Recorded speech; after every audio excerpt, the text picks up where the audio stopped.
Welcome to the Blue Mouse Knits. Today I'm going to show you how to work a cable to front. So I'm going to show you this with a cable needle.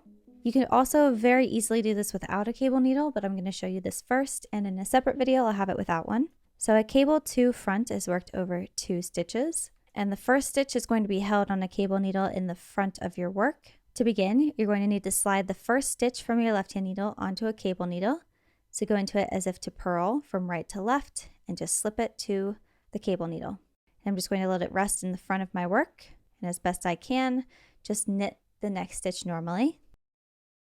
And now I'm going to slip it back from my cable needle to my left hand needle. So again, without twisting it, go into it from left to right and just slip it over. And then you can go ahead and knit it. So there you go. That is a cable to front, or a C2F. Thanks so much for watching. You can find my tutorial for a cable to back here, or you can find my tutorial on how to work this without a cable needle here. Thanks so much for watching. I'll see you in the next video.